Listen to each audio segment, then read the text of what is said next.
Pamela Satpathy ఒక మనసున్న collector. ప్రభుత్వ స్కూళ్లలో చదువుకునే పిల్లల విషయంలో స్పెషల్ కేర్ తీసుకుంటారామె. ఇవాళ 20,000 మంది విద్యార్థుల కళ్లల్లో ఆనందానికి కారణమయ్యారు కేంద్ర మంత్రి బండి సంజయ్, కలెక్టర్ పమేలా సత్పతి.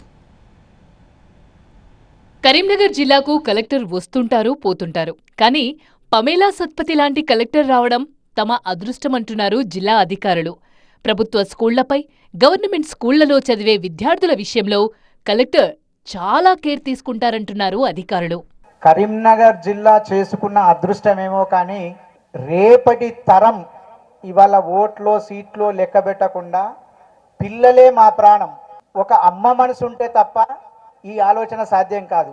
ప్రభుత్వ స్కూళ్లలో 10వ తరగతి చదివే విద్యార్థులకు గతంలో ఎన్జీఓల ద్వారా 100 సైకిళ్లిప్పించారు కలెక్టర్ పమేలా సత్పతి. మరో 100 మంది విద్యార్థులకు సైకిళ్లిప్పించాలని కేంద్ర మంత్రి బండి సంజయ్ని కోరారు పమేలా సత్పతి. కలెక్టర్ ప్రతిపాదనను సానుకూలంగా స్పందించిన బండి సంజయ్ ఏకంగా 20,000 మంది విద్యార్థులకు సైకిళ్లు పంపిణీ చేశారు. కొంతమంది మెరిటోరియస్ గర్ల్స్ స్టూడెంట్స్ కి కొన్ని సైకిల్స్ ఇప్పించగలిగితే బాగుంటుంది సార్ అని ఒక ఆలోచన మనం షేర్ చేయడం జరిగింది.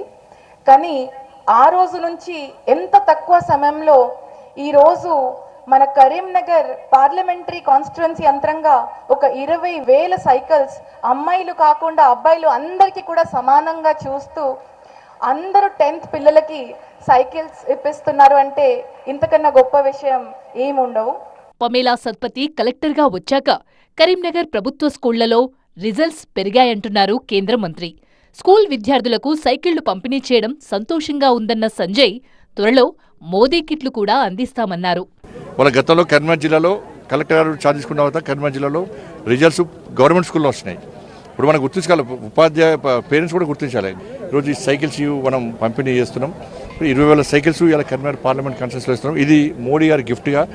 నెక్స్ట్ మోడీ కిట్స్ కూడా ఈ కరీంనగర్ పార్లమెంట్ కాన్స్టిట్యూన్సీలో ఇవ్వబోతున్నారు. కొత్త సైకిళ్లు పొందిన 10th విద్యార్థులు కలెక్టర్కు, కేంద్ర మంత్రి సంజయ్కు కృతజ్ఞతలు తెలిపారు.